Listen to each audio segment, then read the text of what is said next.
Vegas. No, we're not talking about slot machines. We're not talking about craps. We're not talking about blackjack. We're talking about the Super Bowl is happening in the city that never sleeps, and that will be Las Vegas. A game between the San Francisco 49ers, a game between Patrick Mahomes and the Kansas City Chiefs. Can Andy Reid in that game make it back to back? I think San Francisco is favored in this ball game. So we'll get into some of that because I think it's very interesting. Mr. Irrelevant Brock Purdy going up against Patrick Mahomes, a guy that many people believe already is the new standard when it comes down to the best quarterback ever to play the game. I know Tom Brady won 6. We call him the GOAT. But is Patrick Mahomes a GOAT? I want to hear from you. I know we talk college heavy here. But when you look at these quarterbacks, what Brady did at New England and then winning one at Tampa, pretty special. But when you look at the trajectory of Patrick Mahomes, when you look at the fact that, what is this, 3 out of 4, 4 out of 5, whatever it is, Super Bowls, and get a chance to go back to back. When we're just talking about quarterback play, we're not talking about teams, but when you're talking about quarterback play, you got to consider Patrick Mahomes maybe the best to ever do it. So let's talk about that some today because he is special. I mean, this dude, he's a magician. He wins. All he does is win. If you're building your team with both quarterbacks in their prime, who you go with? Do you build it with Tom Brady? Do you build it with Patrick Mahomes? So I like to talk some grown man football with you on today at that quarterback position. Should be a fun game. 49ers, I think, are favorite. 49ers haven't looked the best in the playoffs. Kansas City getting a convincing win against Lamar Jackson, a team that thought, with home field advantage, everybody thought that the Baltimore Ravens would definitely be the team that would represent the AFC, but they fell short. So now, will Brock Purdy, Mr. Irrelevant, get things done for the San Francisco 49ers? So we can get into some of that as well. I think I have some sound from Coach Murphy, Alabama softball. It's spring sports, right? But it's freezing outside. But they call it spring sports.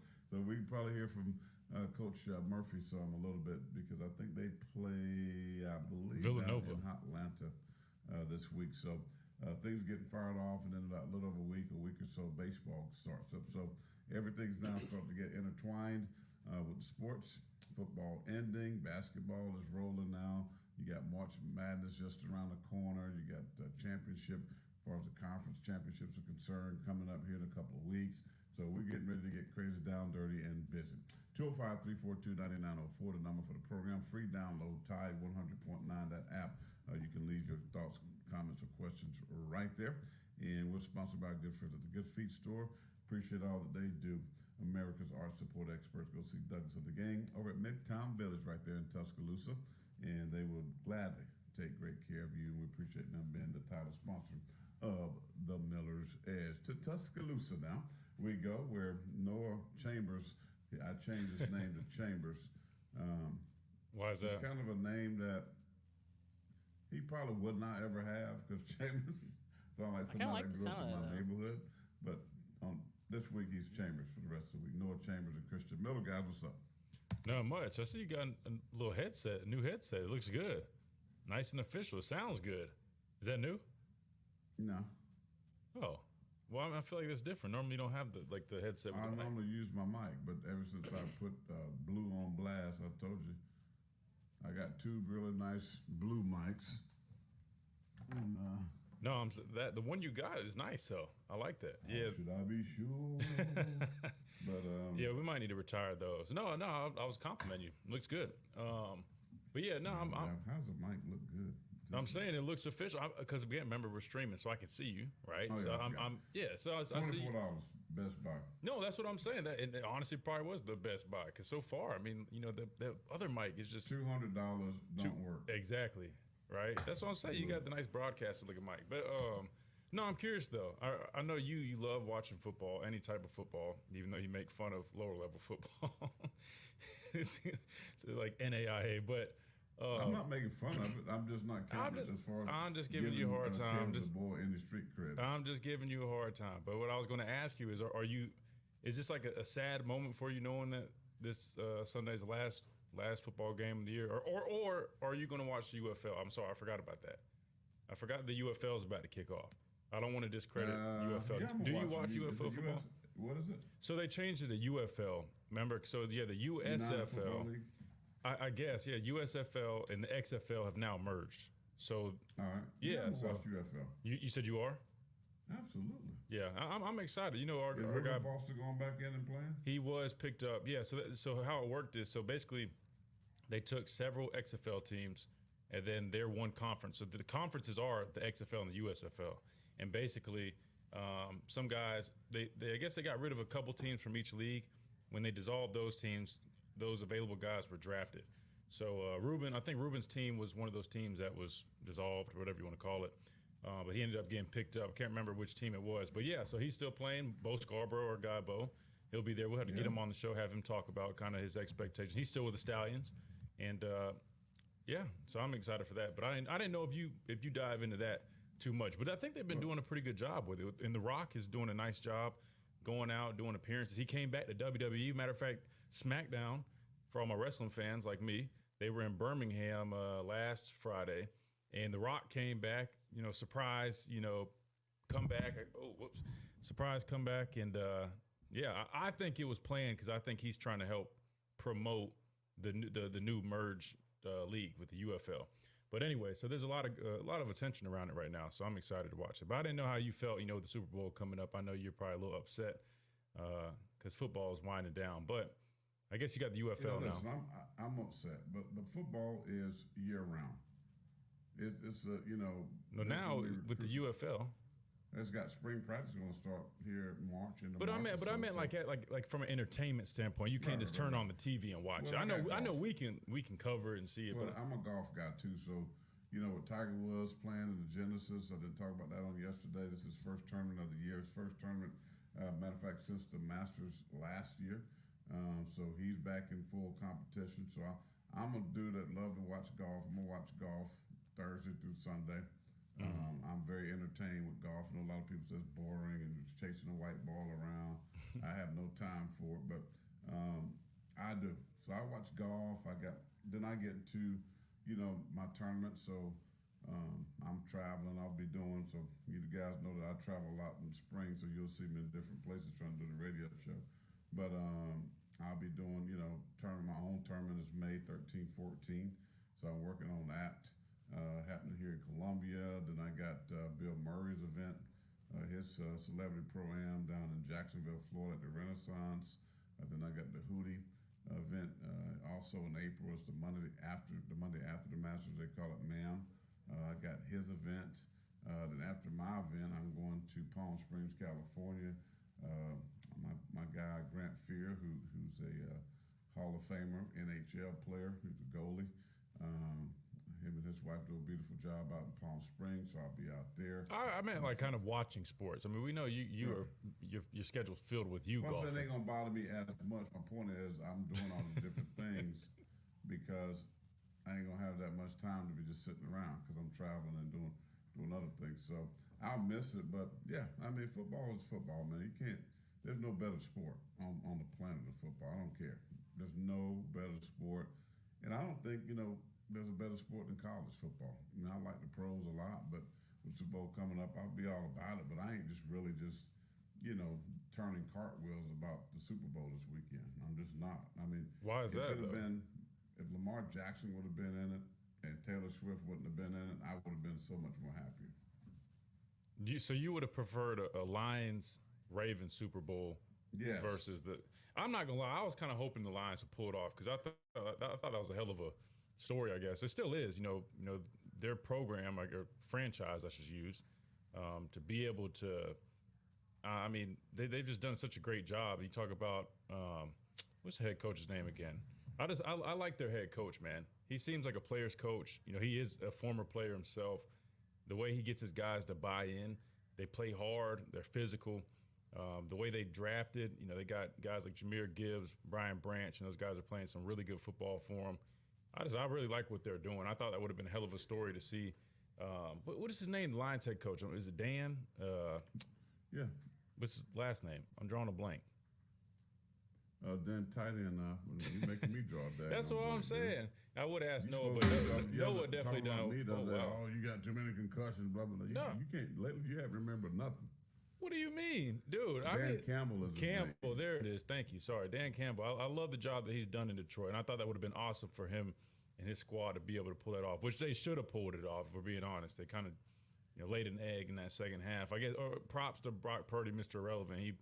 He did his thing too, but I feel like they definitely kind of gave it away. But it is what it is. But I don't know. I like the question though. I'm curious to hear what everybody else thinks in terms of the Pat Mahomes, Tom Brady argument. I think it's still way too soon to give him the GOAT title because Tom Brady's a 7-time Super Bowl champion, man.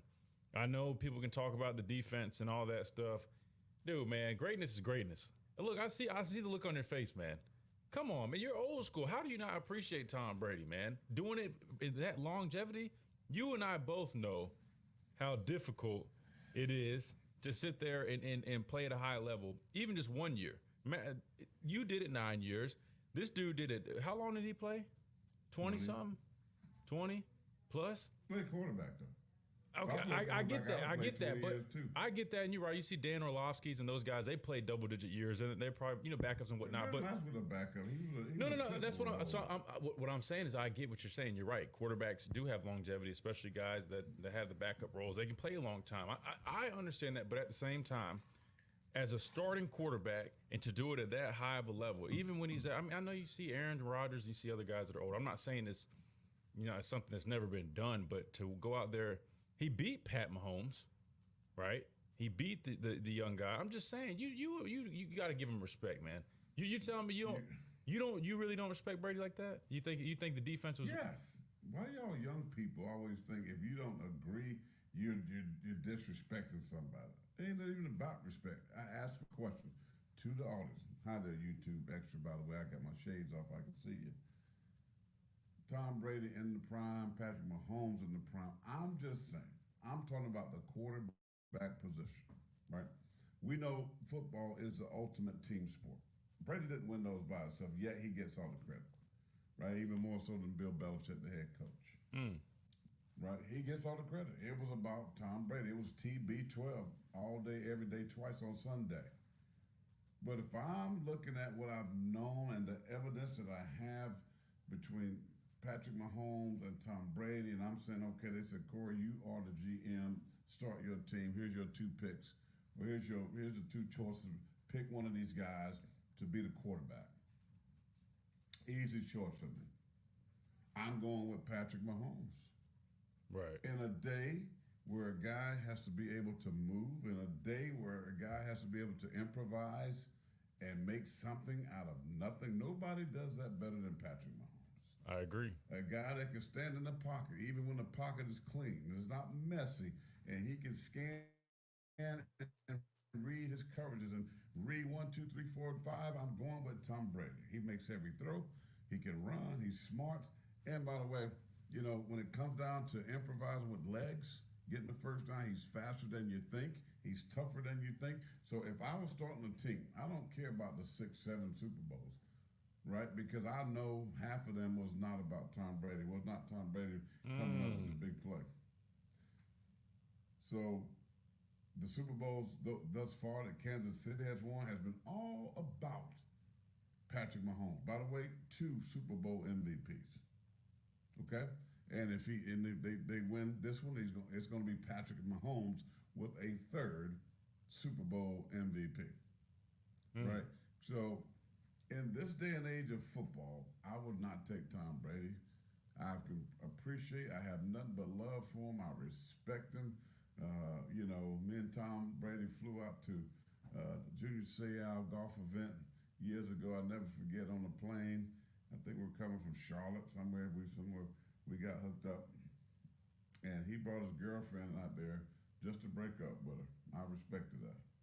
Huh? So you're gonna take her to the golf event, and then you're gonna dump her and drop her like it's hot? Wait, those some serious allegations. I was like, boy, you cold. Listen here. Like, wait a minute. The girl didn't go with us because we were on a different plane. He said he was bringing his girlfriend, but he's going to break up with her out there.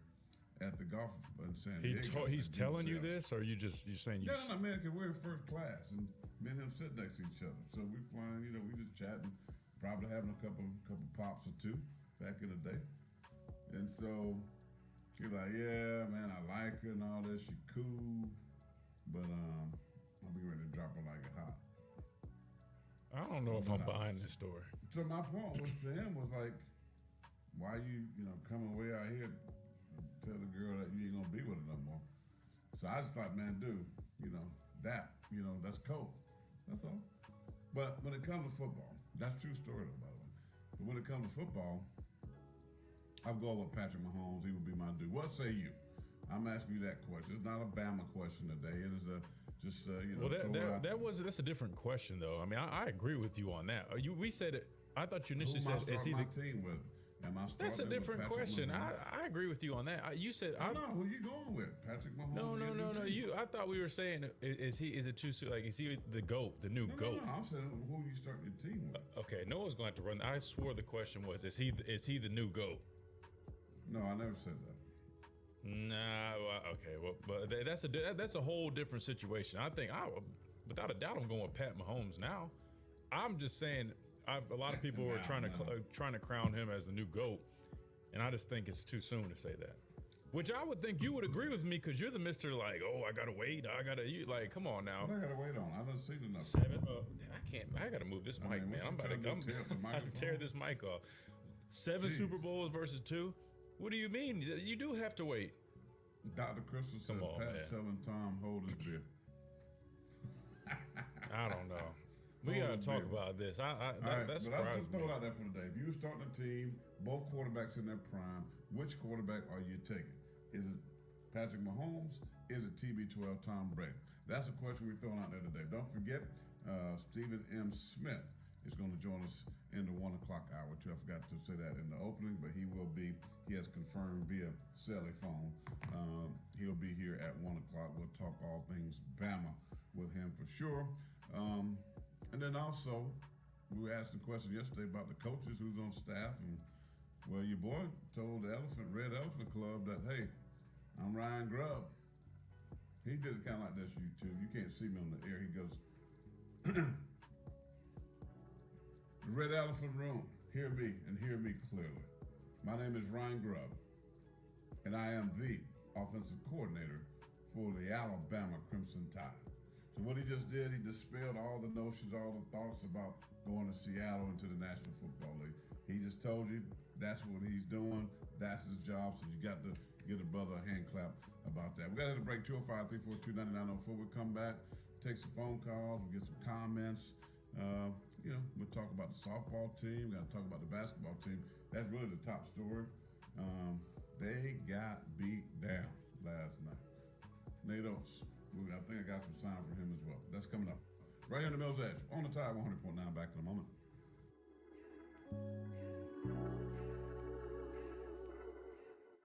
Hi, my name is Alani. A little thing I like about the Spicy Deluxe sandwich is that you taste the crunch, you taste the pepper jack. What's up, everybody? Man, I'm all over the place. I'm hitting the mic, losing my headsets. You guys know the drill. Like the stream if you haven't already. We appreciate that. Subscribe if you haven't. Stay up to date.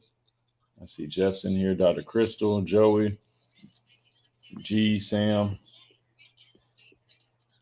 I guess Chris, the Auburn fan, he must be subscribed, man. He's in here every day. Well, welcome, Chris. Hollywood, Marvin. What's going on, guys? Kenji. Let's see. Yeah, I thought originally he was saying who's the GOAT. Like, are we going ahead and giving the nod to Pat Mahomes?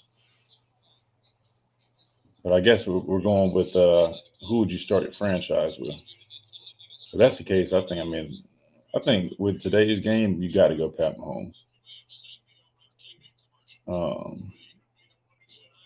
But I guess you don't. I guess you still got guys like Matt Stafford, guys who are just slinging it.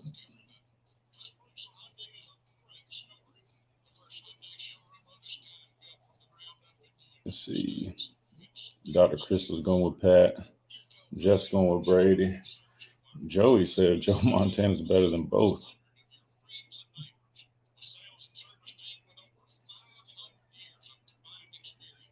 Yeah, Sam, his isn't going to be as clear as because like I'm in a whole studio, so he's using like an at home setup. But I mean, honestly, it's probably YouTube because I'm hearing it like the actual live stream, and it sounds way better than it normally does. Plus, we don't have all those. I'm doing all the background noise today, slamming my hands into the mic. But normally, his, since it's set on the table, anytime his phone would ring, anytime you touch the table, just loud thumps. So yeah, I actually like the setup he's got right now a lot better. George, what's up, man?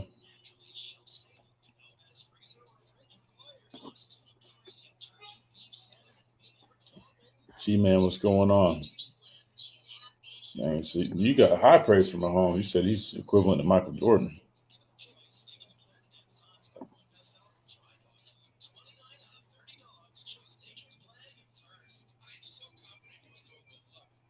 I think, bringing up Michael Jordan, I mean, depending on how people value championships, right?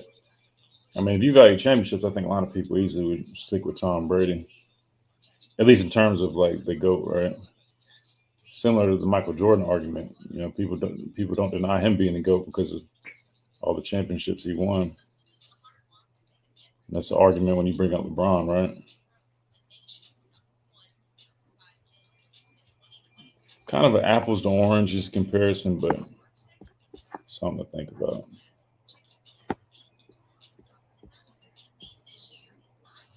I don't know if you guys watched the basketball game last night, but that was tough, man. It's tough going on the road for sure, but that was a tough game.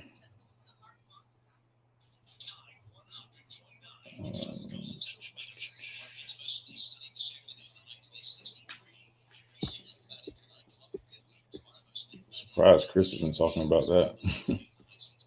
Saturday, occasional rain, possibly a thunderstorm, the high 65. I'm James Spann on the ABC 3340 Weather Center on time. Yeah, if you're going off skill, G-Man, I think Pat Mahomes is on his own level, man. This is I agree with that. Edge on Tide 100.9.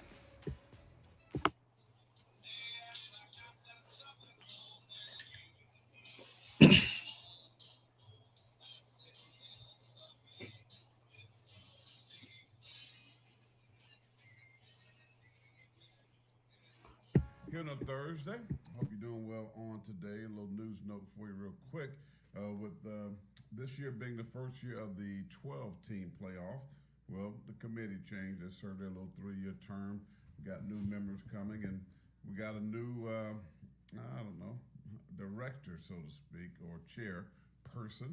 And that person is Ward Manuel. This is per ESPN, Heather Dinich.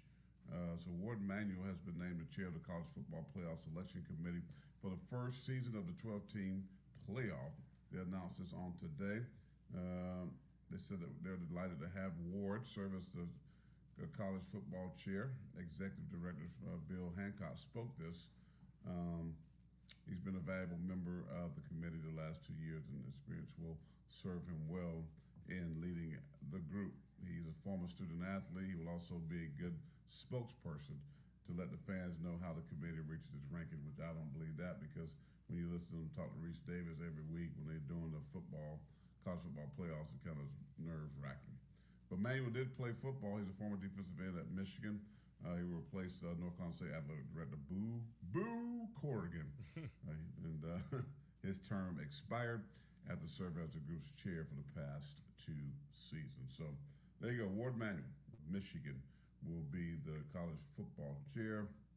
They do have some new members. I'll give you their names really quick. They include Washington State Athletic Director Pat Shun, former Toledo and Missouri coach, we know this name very familiar, Gary Pinkel, Baylor Athletic Director Mac Rhodes, Athletic Director Carla Williams, and Arkansas Athletic Director Hunter Yurachek. They'll begin their 3-year terms this spring. So there you go. You got some new members. You got a new chair, new format with the college football playoff being that it is a 12-team. So there you go.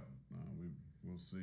They'll be on the fire again. Everybody now will be complaining about who's 13 or 14 or 15 and who should be 12 and 11 and 10. So they think this is going to solve everything, but it definitely won't, in my opinion. So I just wanted to drop that little news note to you. Let's get real. There you go. You put on the YouTube extra, but I was going to transition because I want the Bama fans to get involved here. What happened? I'm going to ask you because you're on the Nate Oates train. You're on the Bama basketball train.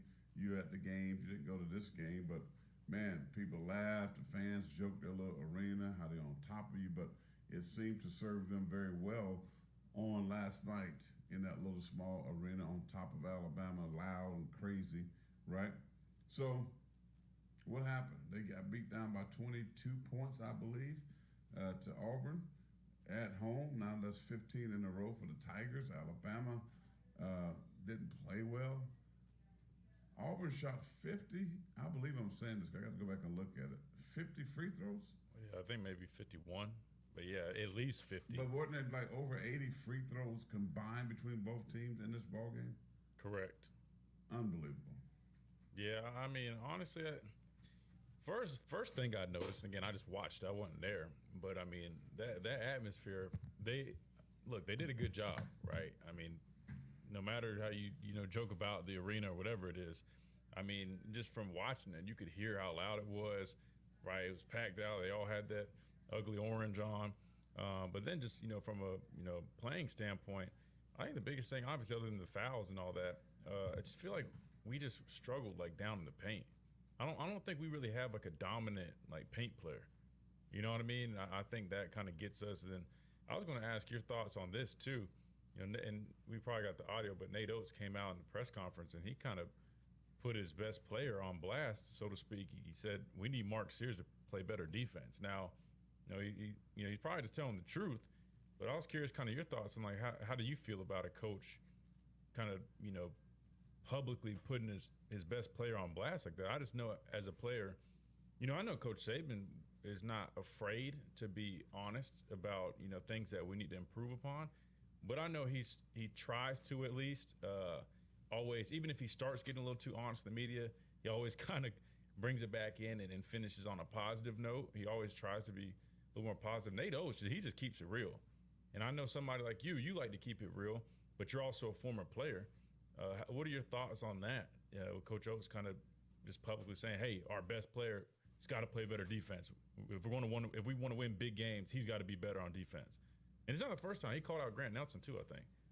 Well, he should have been calling out Grant Nelson all along because he's been absolutely not good at all. He's been better the last few weeks. Yeah, or a but couple he's last few games. He's been like the guy that when they was getting him through the transfer portal, I mean, they made him be out like he was Larry Bird.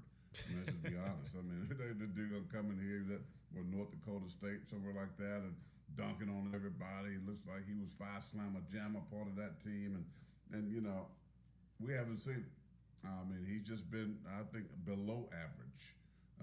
And I think he has not played well at all. But Mark Spears and the coach calling him out, good. Make them be accountable. Mark Spears has to be accountable. Now, he had 25 points, I think, in the game. I mean, so can he score the basketball? Yes. I think Bama guards can play with anybody in the country. I think their guards are really, really good. But let's just be real. Shoot the ball really well, and they did that last night. But you have to be able to play defense. I mean, I think Alabama shot 37% from the field, 34% from the three. I mean, Auburn shot 26% from the three. But listen, call them out. Now, I know as a coach, you have to know who you can call out, right?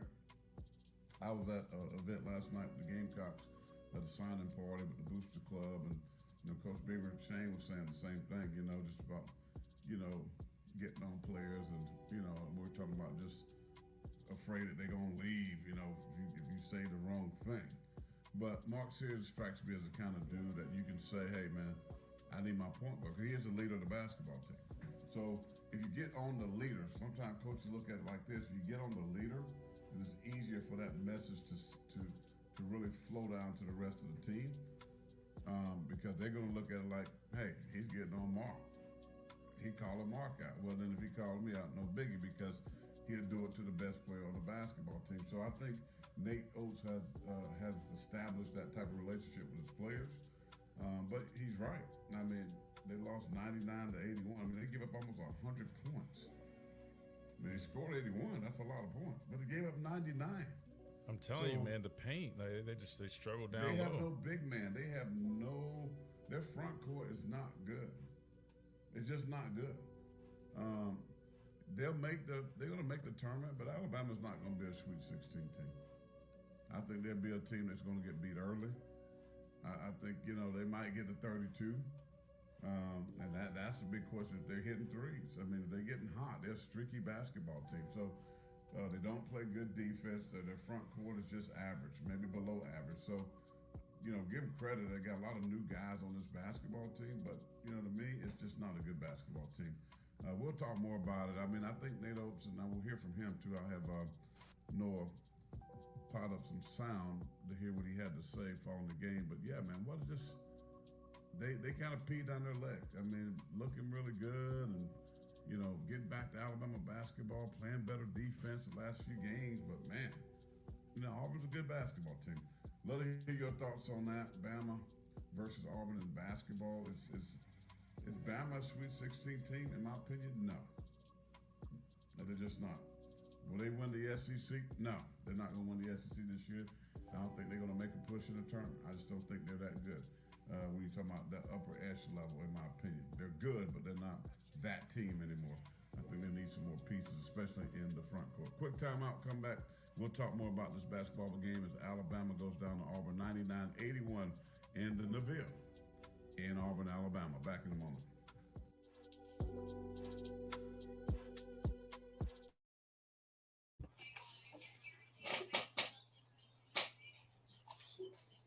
What are your thoughts on that? That was a very, very harsh take, but what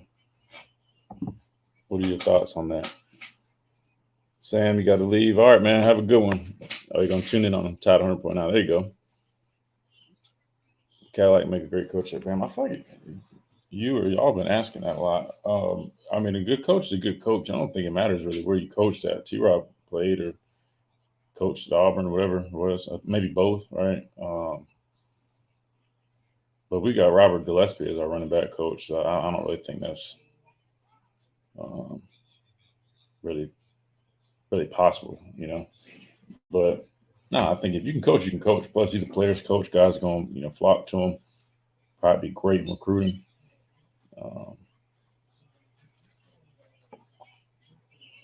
But yeah, no, I agree with him in terms of the basketball take, but also think last night again, you're playing your rival in their arena.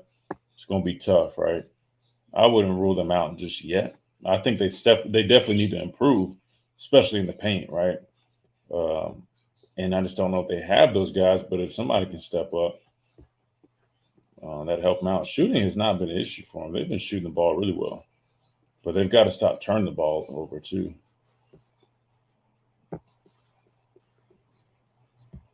But we'll see. Man, they still got some time to kind of clean some things up. I still think they're a dangerous team. I wouldn't go as far as saying they're not going to be able to make a run, but yeah, no, it is about matchups.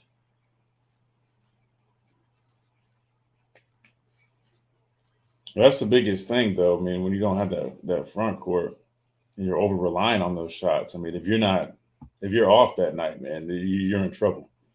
And then you throw in turnovers and all that, and you're really playing behind the eight ball. But yeah, they definitely could benefit from having just a dominant, post guy. Who I wish would have stayed? Was it Charles Bediako? Is that his name? I think he ended up leaving early. I don't even know where he's at right now. He might be playing overseas because I know he didn't get drafted. I don't know if he got picked up. But man, they could have really used him. He really could have helped himself this year.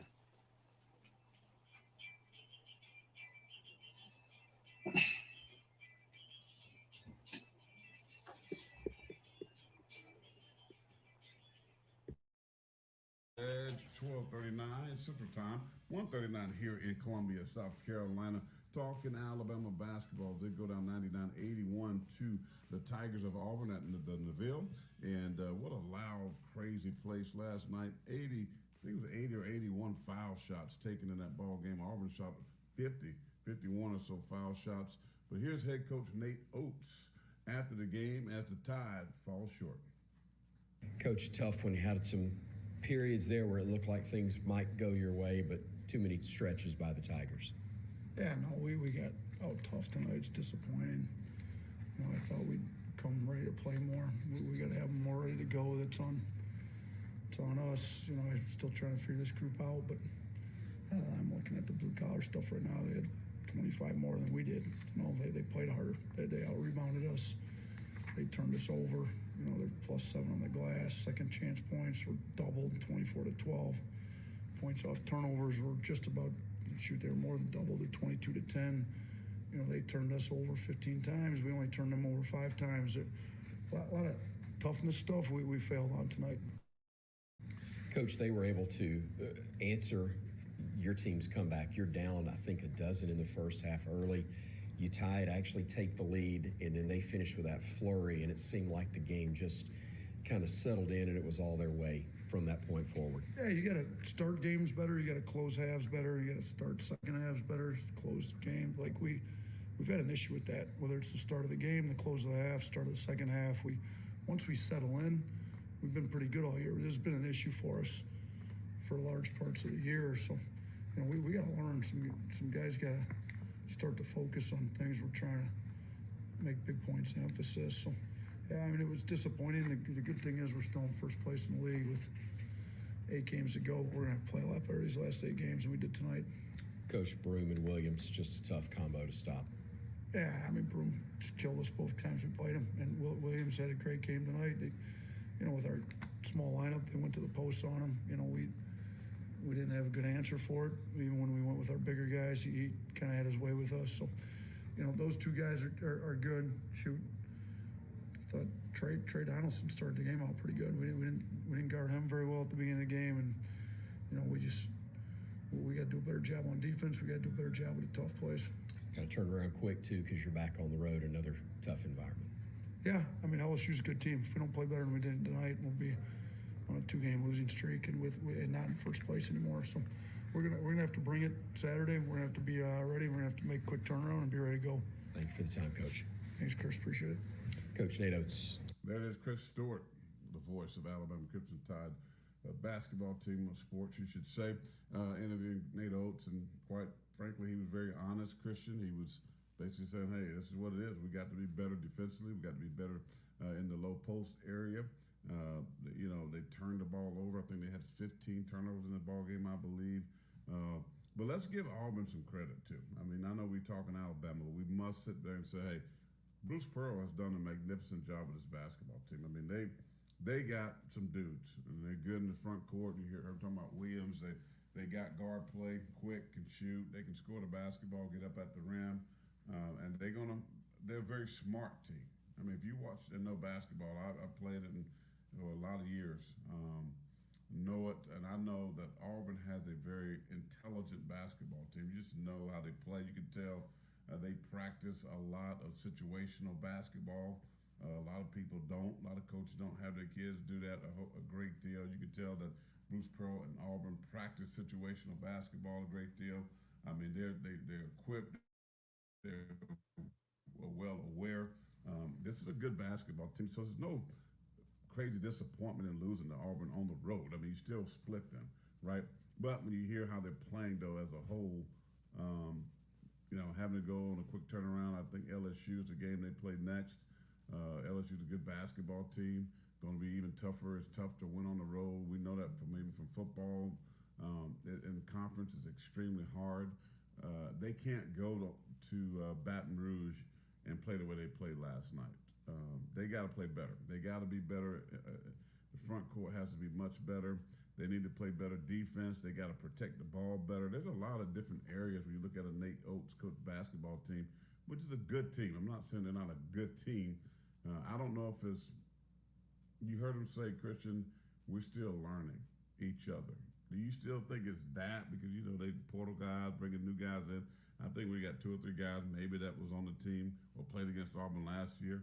Well, I was about to say, I mean, do you not remember in the offseason, I mean, the whole roster was depleted. They lost all their coaches that have been with him long term. I mean, they lost a lot. Yeah, no. So I mean, I think that's what he's kind of referring to. I mean, they are probably figuring it. Like, here's the thing, though. You know who they really could benefit from having right now? I know I talked about a post guy, but like Charles Bediako, he left school early.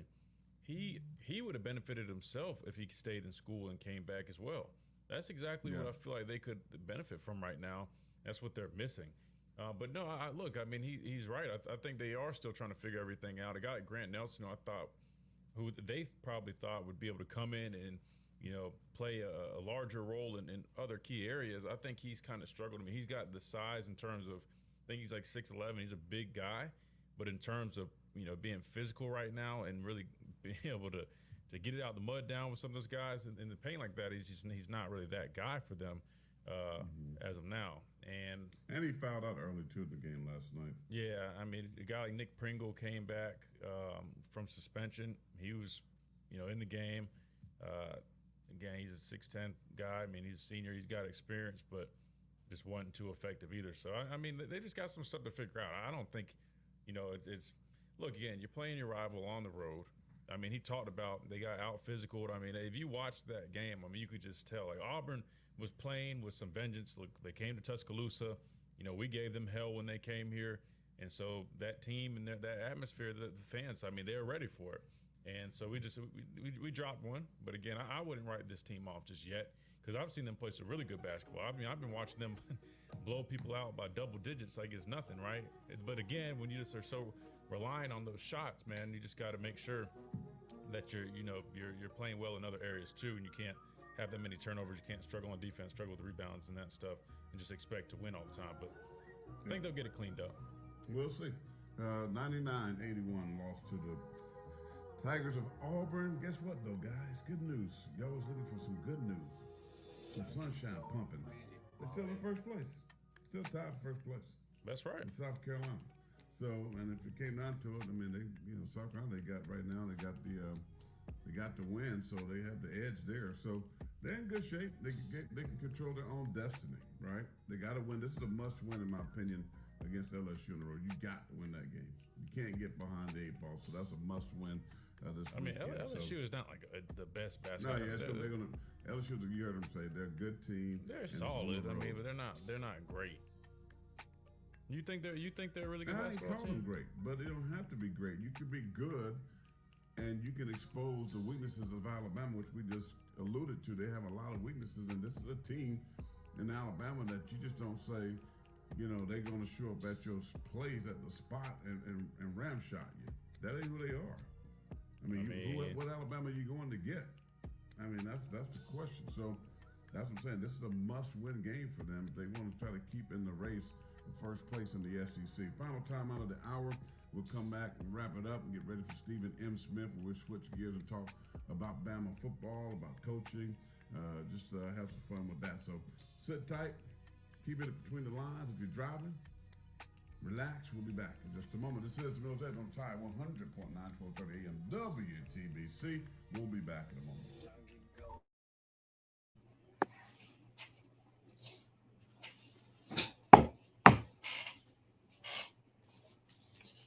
Hey, Noah. Join us tomorrow for a free-for-all flashback edition of the Martin Houston Show powered by Max Sports. We'll look at the Super Bowl. Hadn't talked much about that. We'll give our thoughts and predictions on who takes home the big trophy. We'll also talk about the Big Ten and the SEC Alliance. What does it mean for college football? We'll open up the phone lines to see what you have to say at 205-342-9904. That's the Alabama One hotline. We have those conversations and more right here on your home for Alabama Sports Talk 100.9 and 1230 AM WTBC.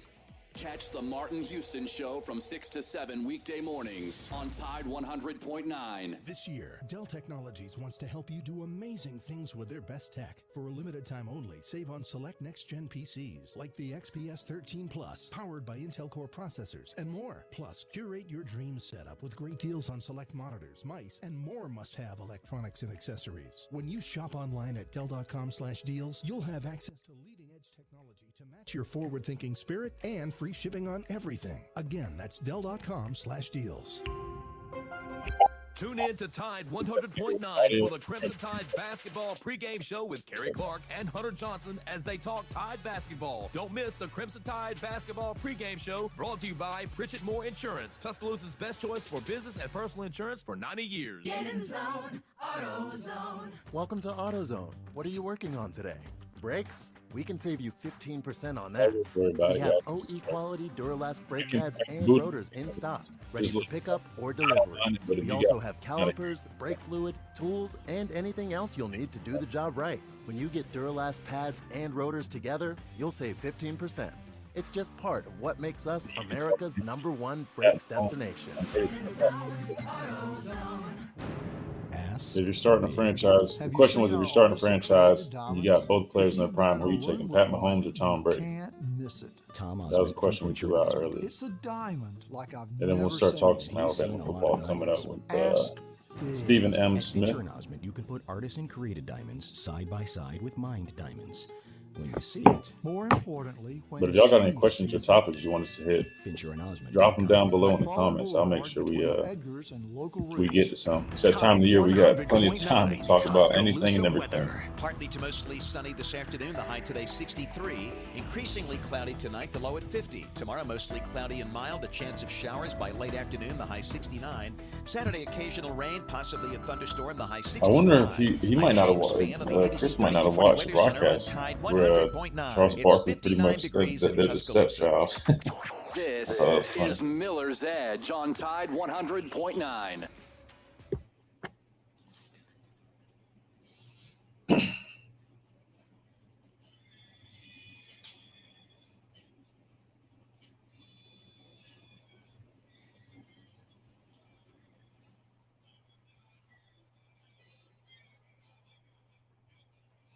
Stick it picking out us. Welcome in to the Miller's Edge here on a Thursday. We talk a lot of Alabama basketball as they go down to Auburn 99-81. 85 is the exact number of free throws that was shot in that ball game. 85. I cannot remember any game, NBA, college, high school, that I've seen 85 total free throws. That's absolutely ludicrous to me. Is that on the refs? Yeah, it's on the ref. And referees who I do not like, by the way. they mean, it's Taylor Swift and then it's the referees. I mean, as far as dislike for me. Right. But 85 is a lot of fouls. I mean, that is a lot of fouls. I mean, the game was physical. I mean, we talked about Grant, he fouled out, but I mean, sometimes they got to let the guys play. I mean, I do think that 85 free throws, in my opinion, is unacceptable. It really is. I mean, that's you calling everything. You know, if the player passes gas running down the court, passing gas on 12, 1-and-1. I mean, come on. So, anyway, 205-342-9904, final segment of hour number one. Boy, that went by fast. We talked a lot about the basketball. I threw out the question. We did have a lot of comments, though, on the YouTube extra about Patrick Mahomes. If you were starting a franchise right now, who would you take with both these quarterbacks in their prime? Would it be Tom Brady, who has won 7 national Super Bowls, not national, 7 Super Bowls, or would it be the new GOAT? The new GOAT, that being Patrick Mahomes, as he get ready to play Mr. Irrelevant, Mr. Purdy. So that's going to be very interesting. A lot of people sleeping on Mr. Purdy, but I do think the 49ers, are favored in this ball game. We're going to get to Stephen M. Smith here in just a moment, so I don't want to start up a new topic, but I want to ask him about this. Christian, I'll let you have a word on this. Why do you think Saban's daughter is so active on X now? Because she wants to be. She's been active on social media. That's not new. I think people are just reporting it. Or the little just like things that like you. Dude, you're active on social media all the time. You always got an opinion. Why can't she have one? But she's not in the media. She's not. I mean, dude. So social media is on the for whole anybody. Data Pollard thing, which we're going to talk about this. I'll save this. Nick Saban, as we all know, is now going to be a part of College Game Day. I don't think that was breaking news when they, mentioned that on yesterday. We kind of expected that to happen. That's what he wanted to do. He wanted to be a part of football. Yeah, he's like coaching, but you do it from a TV standpoint. He's great at it. He always wants to be the best at whatever he does. But so I guess everybody took the whole David Pollack situation and been replaying that. And he said Georgia's the new basic standard of college football. That Nick Saban beat Georgia in the SEC championship. And now they're saying that Nick Saban has taken, and it's not really, people are saying that he's not taking David Pollack's job. David Pollack got fired a year ago. Somebody might have to go, though. You know, who's that going to be? Is it going to be Desmond Howard? Is it going to be, you know, ain't going to be Herb Street? Well, I was about to say, Pat McAfee. Pat took David Pollack's job. If it, right. That's they who going to kinda, keep Pat McAfee there? Oh, absolutely, dude. Look, and I'll be honest, Pat's good. He's entertaining. He's kind of getting a little repetitive for me because I hear him on everything, whether it's ESPN, his show, WWE. I mean, they got him doing everything. And good for him. He's killing it. But it is kind of getting, overwhelming. I feel like he calls everything. But that means he's doing something right. And I love his show, love his content. But he's honest. Yeah, no, he keeps it real. But here's my thing, though. I mean, look, you must not have known, but she's been active on social media. She's been like that. No, I just started following because I seen her thing pop up. Yeah, and she's probably having fun with it now. Her dad's in retirement, and there's a lot of people interested in kind of, being up to date with things. Look, I mean, but that's the day and age we live in. I mean, people love being on social media, some more than others. I don't post a bunch on social media. I mean, I do it for business and things like that. But I think that's just, her just enjoying it. And I think the fans actually get a kick out of it. Because you got to remember, like, she's not, you think of Coach Saban. I mean, Coach Saban's like, very almost militant, right? So disciplined. He doesn't have any technology. I mean, Kristen's a little bit different, right? Like she's very outspoken. She enjoys herself. I mean, I don't know if you ever heard, but the story about her in college, right? I think she got into it with another girl, right? So if you're not really familiar with her, she's not necessarily like, So exactly. You said Nick got some wild childs? I wouldn't say that, but I'm saying she's. I thought his son was pretty out there too, like that. I don't think I see or hear his son in the media at all. That's why I think you might be mixing them up. His son, I think his son just kind of keeps to himself. I don't really hear much. She's kind of more like in the spotlight and stuff. But anyway, it's not new. She's funny. She's really nice. I mean, I've met her a couple times, but that's social media, man. And you can, I said, you got plenty of your opinion. I mean, look, she just said, "How does it feel, Davey?"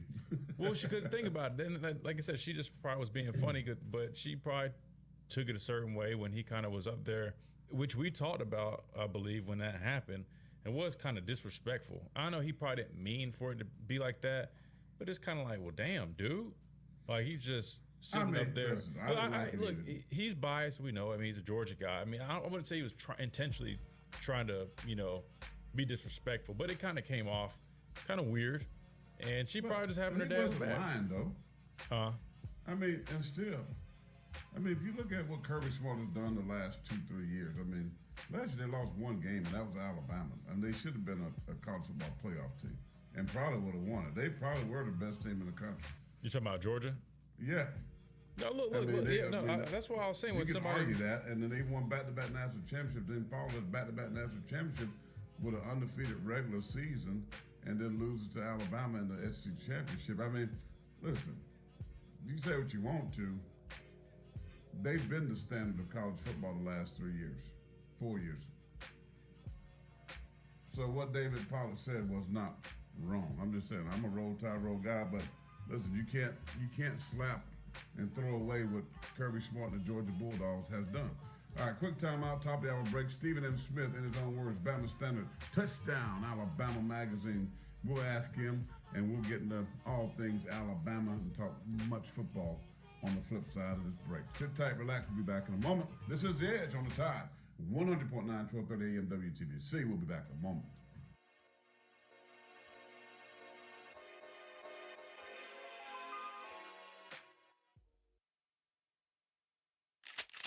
West Alabama's Big Old Deer Hunting Contest is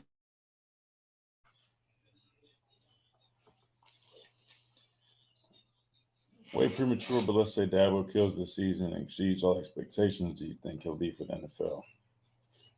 It's a good question. I mean, the way he talks about paying players and stuff, it seems like he's, you know, a little sour about the nature of college football, right?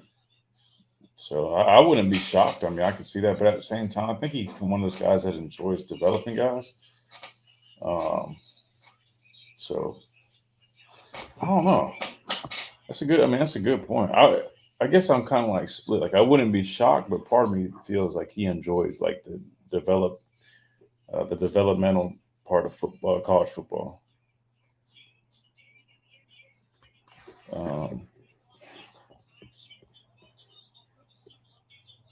49ers will bring it home. We'll see, man. I wouldn't be mad at that. My guy Christian McCaffrey's playing in his first Super Bowl, so he deserves it, man. That dude is a workhorse, man.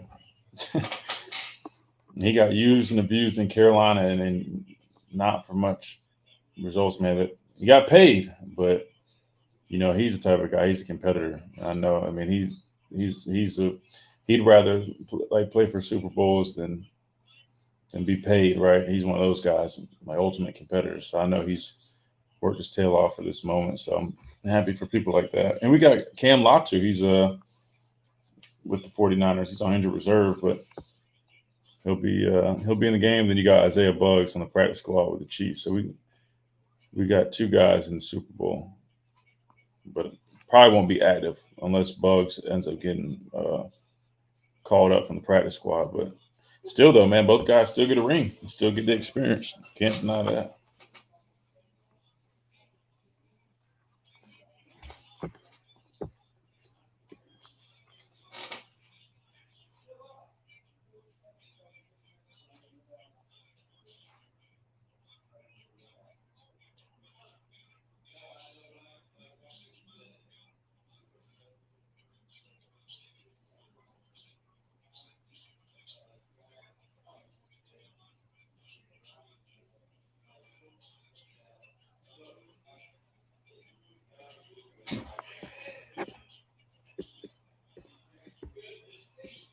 I banned that Chris guy, by the way, just to give y'all some peace of mind.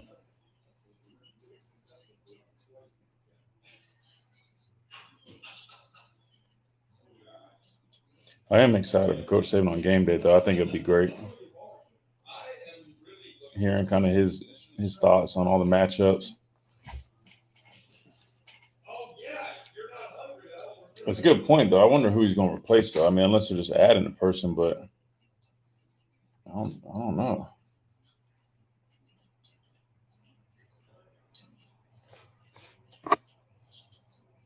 I mean, do y'all think Lee Corso could be done?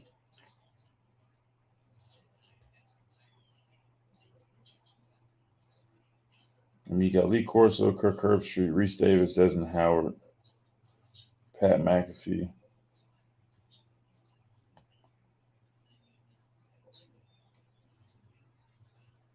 Oh, wait, never mind. Here's an article about yes, ESPN was clarifying the role of Lee Corso. Because he wants to continue doing it.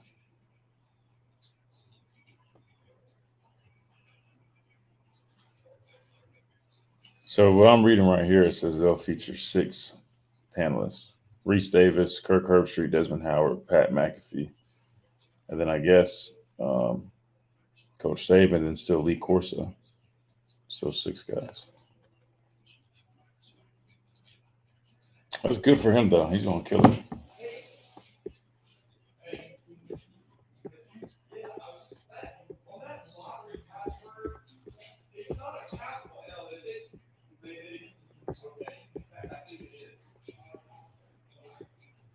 Or 8831. My friend and I are taking a trip to Mexico this year, but neither of us speak Spanish. So we downloaded Babbel and started learning Spanish fast. Want to start getting conversational in another language? We got Steven on the line. Designed by language experts to be the most efficient and effective way to learn a new language. ¿Cómo te llamas? ¿Cómo te llamas? Babbel, language for life. Celebrating 10 million subscriptions sold. Go to Babbel.com and start learning a new language today. That's BABBEL.com. This is Miller's Edge on Tide 100.9. I mean, honestly, it's probably about time for him to hang it up. But, he said he wants to continue, so. But maybe Coach Saban will end up being like the new elite course after a while. They'll probably keep him around as long as he wants to.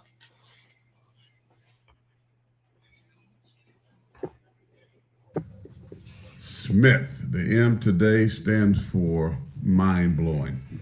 Because some of the things that he says is mind-blowing because he's so accurate with his thoughts and opinions of Alabama sports, especially Alabama football. He breaks it down like nobody else, and we are so privileged and thrilled to have him on our show each and every Thursday. Stephen, mind-blowing Smith, sir. Good Thursday to you. Hope you're doing well. Doing great, fellas. Doing great. Even I myself was not thinking that one. Even I myself was not thinking that one. I got to keep you on your toes. See, I'm a believer in forward thinking, right? So I'm always thinking ahead. They used to say back in the day in my old little town that while the man is sleeping, you up thinking about ways to be in front of him. You know what I mean? You get that person get relaxed, and then you always thinking of a way to be winning. So I'm always staying one step ahead of you, my brother. But we're glad to have you. Let me ask you this right off the get up about Coach Saban's daughter. Christian told me one thing, but are you shocked that she's very active or have been very active on social media? Like she responds to everything as it pertains to Coach Saban, even ridiculing David Pollack about Coach Saban taking his spot on ESPN. Not really, but that's what they are drawing it up to be. Not surprised at all. I mean, Kristen's always been very supportive of her dad. She's always been supportive of Coach Saban in any aspect of his coaching career, so it doesn't shock me. I remember back in the 2020 season where you had the COVID pandemic and we were all trying to figure out were we going to have college football that season, which we did. It was a conference-only schedule. And I remember the week of the Georgia game where Coach Saban had took a COVID test outside of the facility, and that COVID test was positive, so Coach Saban had to be sent home. And then, Kristen was like, hold on, guys, hold on. My dad's not positive. He doesn't have COVID. And she started sharing different hearts on social media, and she would give the fans a heart a day, and we were all trying to decode, okay, Kristen, what does this mean? And so when she sent the third heart the day before the Georgia game, that meant, okay, Coach Saban actually doesn't have COVID, and he ended up coaching that game. So Kristen's always been very much so supportive of her dad, and this does not surprise me.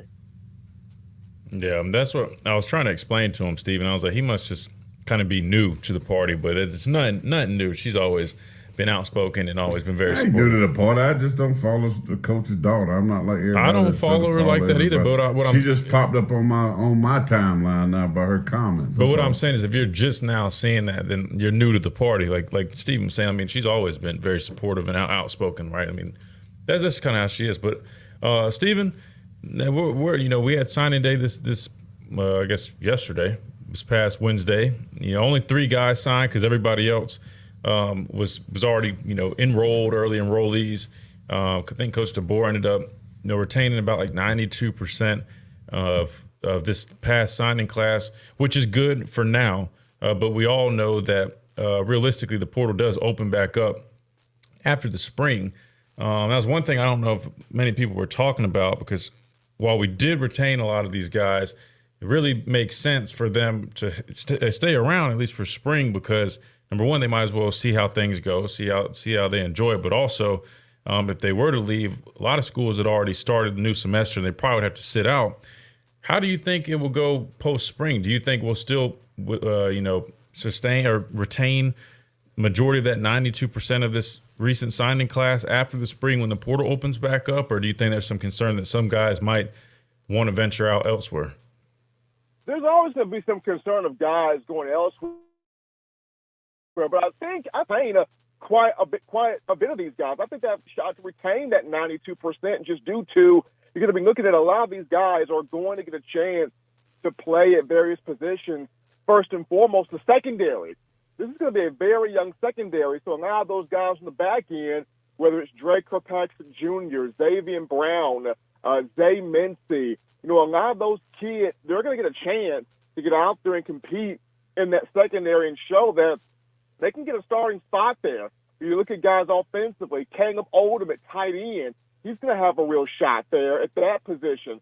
Guys on the defensive front are going to have a shot there. Jeremiah Beam is going to have a chance to get in there and compete. So, of course, you're going to always have the fear of somebody's going to feel like, I don't fit here. I don't know where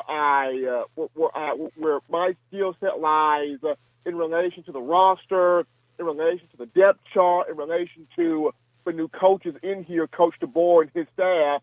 But at the same time, I feel like the 92% in here that DeBoer was able to hold on to, they've got a real shot to keep those guys primarily on the defensive side of the ball where there's going to be so much competition. Stephen F. Smith, one of my major concerns, again, I'll say it every day from the top of the mountains, that the concern is the defense, especially defensive end, the edge rushers, the secondary, which, if you look at the projected spring depth chart, it looks pretty empty. But the good news yesterday, offensively, Ryan Grubb said talking to the Red Elephants at a deal that he is their offensive coordinator, with all the speculation with him going to the National Football League. Yesterday, he says he is Alabama offensive coordinator. What does that mean going forward for this football team? Well, that means first and foremost, it puts to rest the rumors and speculation of him going to the NFL with the Seattle Seahawks. So that puts that speculation to bed right there, which is huge. And then what does it mean going forward is now we're going to get a chance to see this quarterback room with one of the, if not the brightest offensive mind in college football, in Ryan Grubb. What can he do with this quarterback room, headlined by Jalen Milroe coming back? What can he do with this offense? This guy has tons upon tons of pieces he can work with, and not just the quarterbacks. You got Justice Haynes, Jam Miller, Richard Young back at running back. What are you going to do with those guys? How are you going to utilize those pieces? Where the receiver room is concerned, you got Colby Prentice, you got Emmanuel Henderson, you've got Kendrick Law, you got Cole Adams, you got Ryan Williams in here now, you got Amari Jefferson, you got Rico Scott. You got dudes. How are we going to utilize these dudes to keep defensive coordinators guessing, to keep defenses guessing on what in the world is this guy going to pull next? At the tight end position, you got a Caleb Oldham in here. You've got guys. You've got guys across the board that you didn't have when you were at Washington. So at Alabama for Ryan Grubb, affirming that you're not leaving to go elsewhere, you're staying at the University of Alabama, you got a litany of toys at your disposal. How are you going to put these young men in positions where you're going to have them scoring, 40-plus points a game? You're going to have them with this exciting but balanced offensive attack. Continuing on with the coaching staff, Steven, I remember we talked about filling the last holes on the coaching staff. It looks like they've tabbed William Inge, I think that's how you pronounce it, from a former Washington assistant. I think he was assistant head coach in a number of different roles there, but he's also been with Coach DeBoer while he was at Indiana. I think he was a special teams coach. But then they also brought in a guy, Jay Nunez, I believe, Oklahoma special teams analyst. So that would put them at 11 on-field coaches. So that's not going to work. You can only have 10.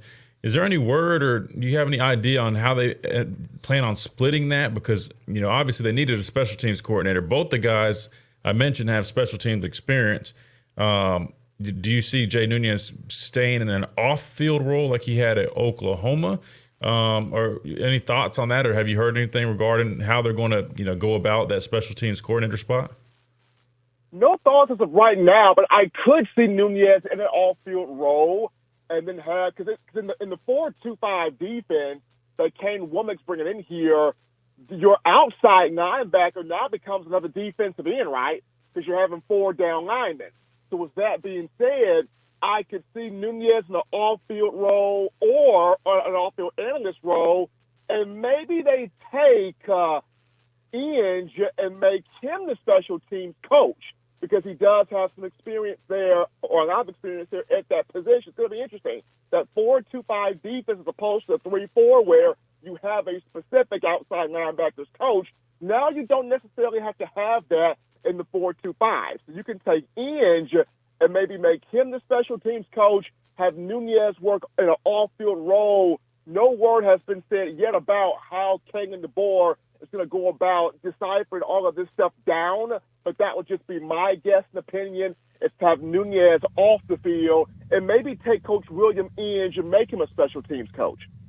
Stephen Smith, the Bama Standard, in his own word, Touchdown Alabama Magazine, joined us here on the program.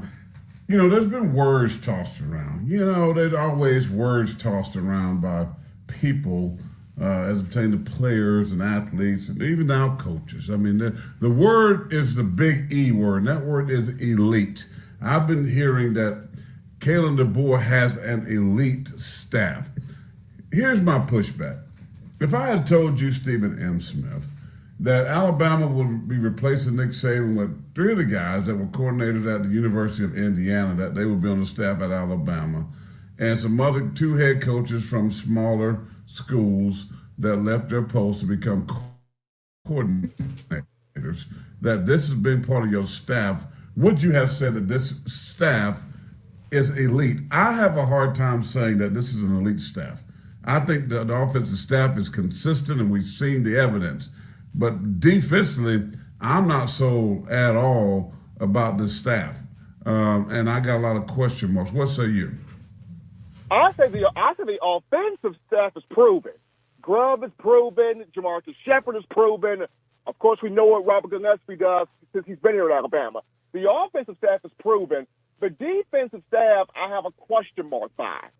They're good, they're decent, but I don't throw the elite tag out there yet, because I got to see what does this group do on the field in terms of the development, in terms of the coaching, the teaching, and most importantly, when it comes down to Saturdays, does this staff get the most out of these guys defensively to where Alabama is a feared defense? Like I mentioned, Kevin Steele, for what he did in his one season, he got the engine revved back to getting to the roadway of trying to get Alabama back to what we saw in the 2011, in the 2012, in the 2015, 2016. You know, Kevin still got that engine revved back to get back there, but you still have to get back there fully. And I look at this staff right here, I'm not willing to throw the elite tag out there right now. That defensive staff is under a question mark to me. They got to show me. Speaking of the defensive side of things, Stephen, you know, we talk about, you know, the youth in the secondary, you know, the names that could pop up there. Obviously, you got your 2 middle linebackers, Jahad Campbell, Deontay Lawson. Expect them to play well in this scheme. Don't think there should be any issues there. But when you look at this defensive line, and obviously you're returning a bunch of guys, Tim Keenan, Tim Smith, guys with, you know, some valuable experience, guys that have played a lot of football. How do you see them in this new scheme? And I know it's a 4-2-5, but you know, from what I've seen, you know, that's got a lot of movement. They're going to be asked to probably play things from a different technique standpoint. Is there anybody that you could see? I mean, I know, you know, we mentioned Tim Smith, Tim Keenan, and everybody that's already played, but is there any younger guys, maybe like a James Smith, that you might say, hey, you know, watching his tape in high school, you know, he's got a good motor, he moves well. This is a guy that might excel in a scheme that, you know, this scheme might fit him better and we could see him step up. Or is there any other guys that you could see on that defensive line that might step up that might not be one of the guys that we heard a lot last year? I look at James Smith, Christian. I also look at Damon Payne. This sets up really nice for him. This is a guy that came out of high school in Michigan, and he's got a motor, and he's twitchy, and he can command a double team as well. He can also take up some space also. So Damon Payne fits here. Another name that fits here, because I think he's an edge bender who's had to wait his time, Big Q Robinson. Yeah. This could be a very nice fit for him. He's waited behind a Will Anderson. He's waited behind a Dallas Turner. He's waited behind a Chris Braswell. This past season, when Q Robinson got out there, he was able to do some things, and I think this system right here sets up well for him. If he can convert speed to power, get the offensive lineman's hands off of him, and converge on that quarterback in this scheme, Q Robinson can eat as well. Yeah, I mean, you think that would be a guy that's primed for transferring, right? When you get to them, name all the people he sat behind. Like he's never going to get on the field, but he did finally get into that rotation last year, and at times played some pretty good football. So this is his opportunity to be that guy that can say, hey, I just need 1 year to get them ball out and get a chance at the National Football League. Stephen F. Smith, M is for mind-blowing guy. He's mind-blowing with his assessment, with his news, with his breakdown. Now, I mentioned Ryan Grubb telling the Red Elephant Group that he is their offensive coordinator. Now, maybe that's a lot calculated because I got a message from the GOAT. The GOAT said, Tia, that statement didn't put anything to rest. Do people read? I can say I'm Alabama janitor today and get offered a job to be a desk manager tomorrow. He didn't affirm nothing that wasn't already known. So basically she's saying, I'm reading into the, she ain't believing the hype. So basically she's saying there's still a lot of smoke concerning Ryan Grubb and Seattle. They haven't hired an OC yet, which his name and what he did makes plenty of sense. Is there a chance he still leaves? There's always the fear of that, but at the same time, Seattle is looking at multiple names, not just him. So if he's not budging to Seattle, we all know the NFL. If they'll throw you the bait out there. If you feel like you ain't gonna really take the bait, fine, then move on to somebody else. So he's one of multiple names that's been thrown out there that the Seattle Seahawks can look at. And I look at this. Ryan Grubb and Kalen DeBoer came close to winning a national championship with the least talented team in the playoff, that being Washington. Kalen DeBoer goes to Alabama to be the success of Coach Saban. Here comes Ryan Grubb. It's got to be in Ryan Grubb's mind to think, okay, me and my boy, we almost won it all with the least talented team. We now are in the Southeastern Conference where the talent runs wild, and not just the Southeastern Conference. No, we're in Alabama.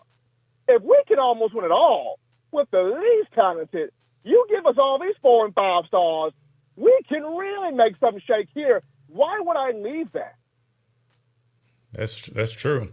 Let me ask you this, just hypothetically speaking. I mean, say Ryan Grubb, ends up taking a job. I think he's going to be the coordinator here. I'm not too worried about that much. Even if he were to leave, I'll be honest with you, I don't really get too concerned over guys because I've just been used to it as a player here. I've had new coaches in and out every single year, so it's nothing new to me. But say he were to leave, is there any names that you think could pop up, or anybody that you think Coach DeBoer would have in mind to replace a guy like Ryan Grubb?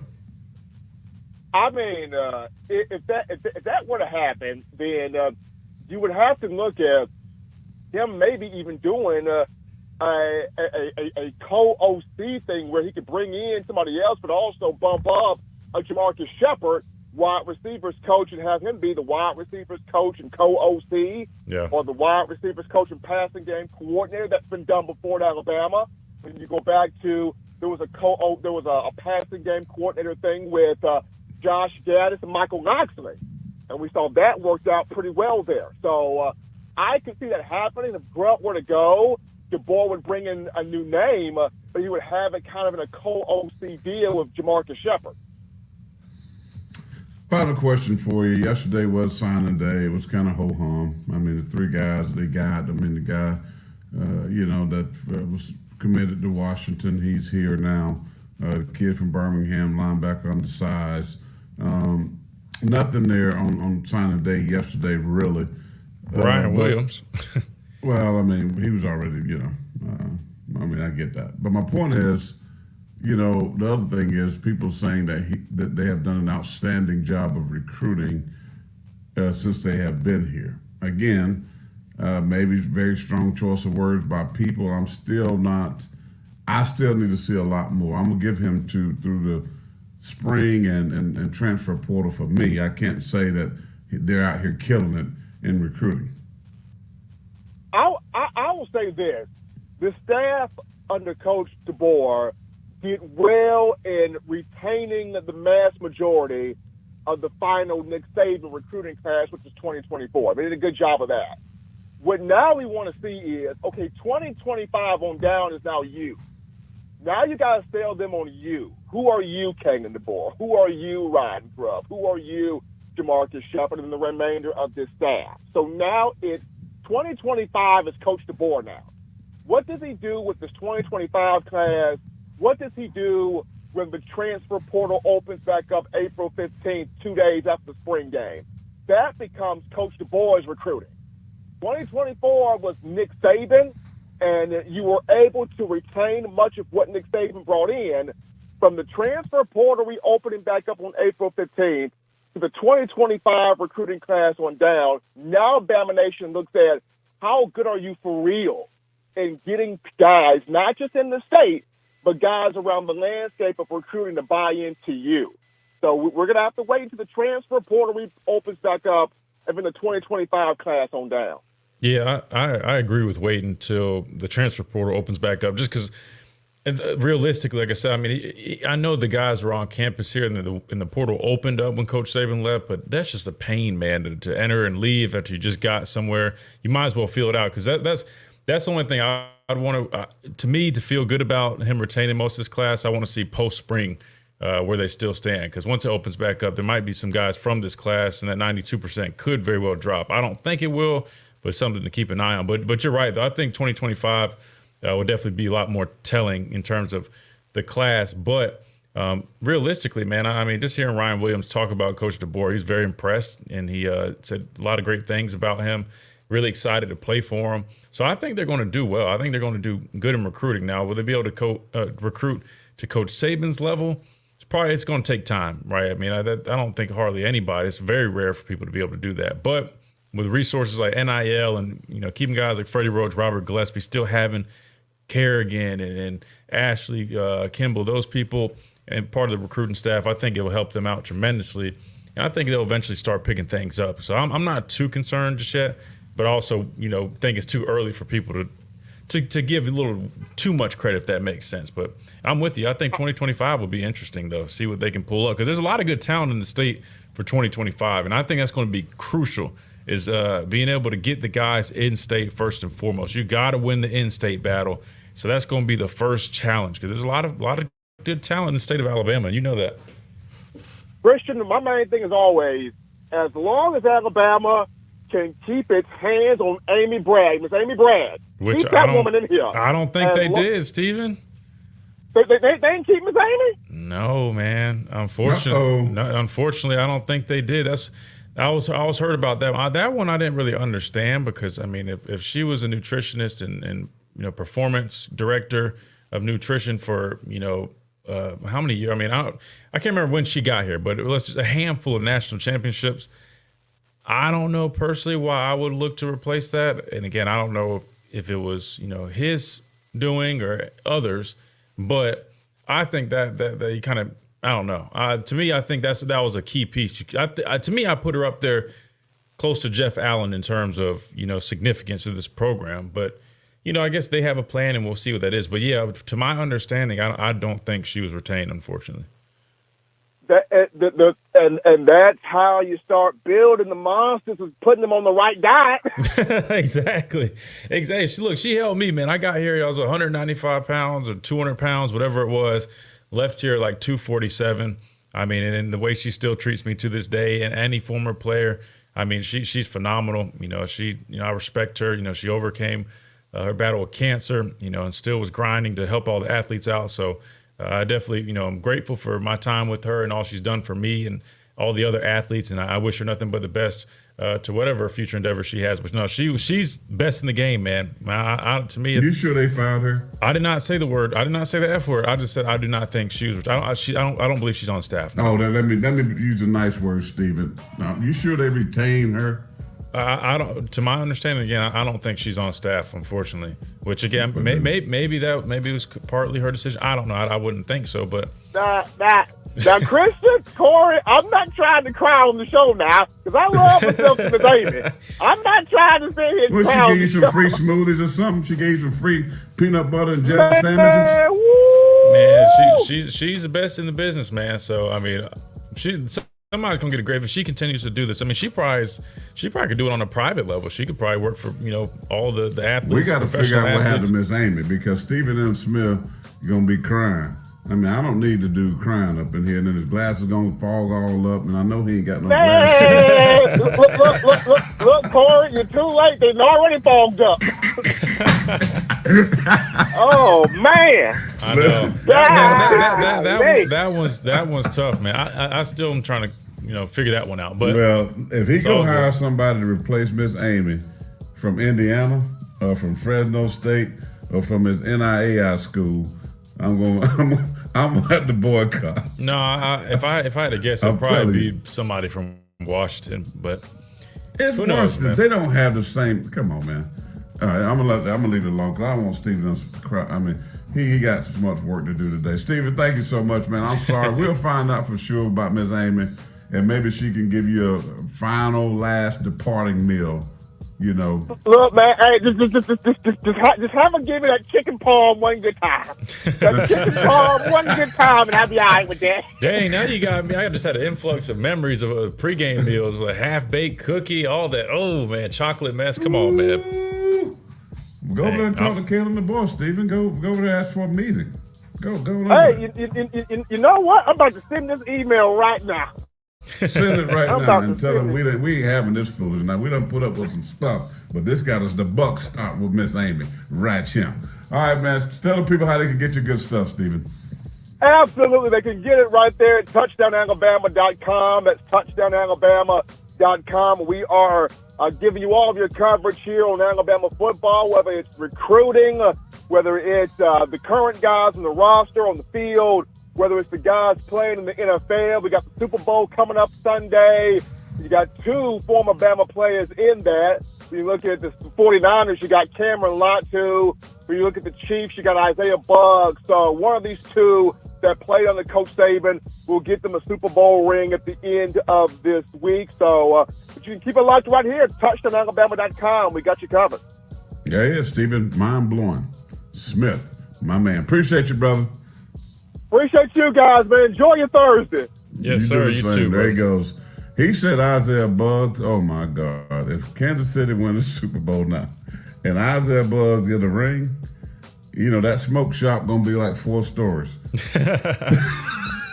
Bugs You proud have of those vaping rings, all man. over Tuscaloosa. Bugs is proud of the championship rings he won here, man. He's not afraid to Yeah, show he them gonna off. be So if he very gets proud. himself a Super Bowl ring, boy, can't He's tell gonna Bugs be nothing. off That's the my top. guy, man. Glad to All get right. him on the show.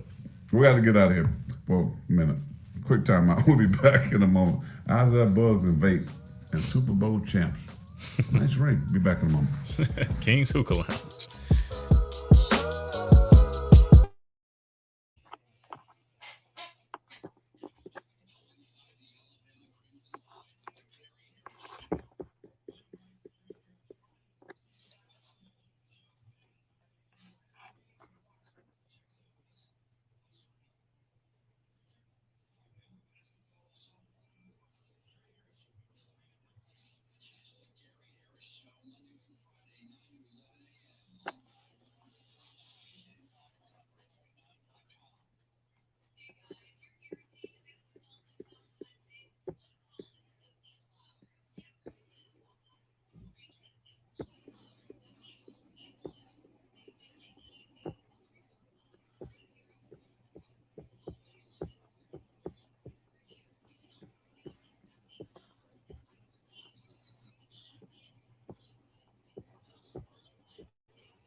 Oh, it's in there?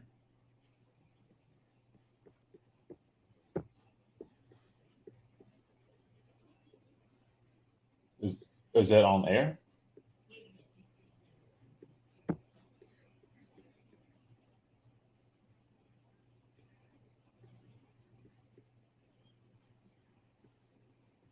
Oh, wait. So it's just you hearing it though.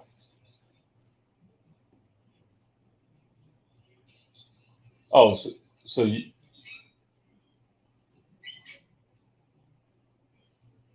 Oh, so you'll hear me on air. Oh, that's what I was asking. Okay.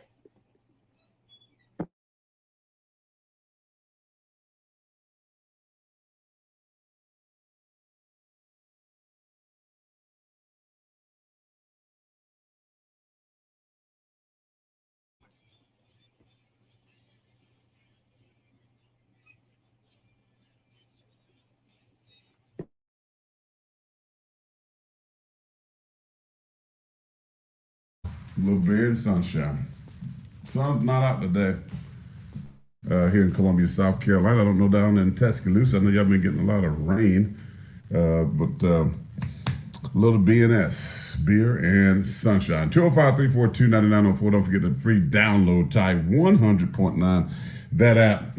A lot of stuff out there today. I mean, we've been all over the place. Tom Brady, Patrick Mahomes, as we get ready for the 50, is it 8 or 7? Super Bowl 57 or 8, I can't remember. Super Bowl, the Chiefs, kind of shocking that they're there. Many people didn't think Patrick Mahomes could get there, but he is there. Travis Kelce had a phenomenal game against Baltimore, and they got it done on the road. Lamar Jackson probably going to be the MVP of the NFL this year, but they missed again an opportunity to play for a Super Bowl. So now you got Patrick Mahomes representing the American Football Conference, the AFC. And in the NFC, we got the San Francisco 49ers. They were there a couple of years ago with a lead against the Kansas City Chiefs. So it should be a good game. I'm just not over the top excited, thrilled. I will watch it. I will do my due diligence. And but yeah, I think it's going to be a decent football game. We'll pick in just a moment. You're right. We did miss a. Okay, we did. Okay, let's go ahead and do this real quick because I went very long with Stephen M. Smith. Just a quick timeout. Come back. We'll go the rest of the way with the show because I missed a break. So let's get things back on par for the course, and we'll come back and finish up the show here on a Thursday. Talk more about the Super Bowl. More with Nate Oates. If you want to talk more about the basketball team, are they in trouble as they get ready to travel to LSU? We'll finish up with some of that and also get some thoughts from you. This is Mills Edge on Tide 100.9, 1230 AM WTBC. We'll be back in just a moment. Plus 10 trees will...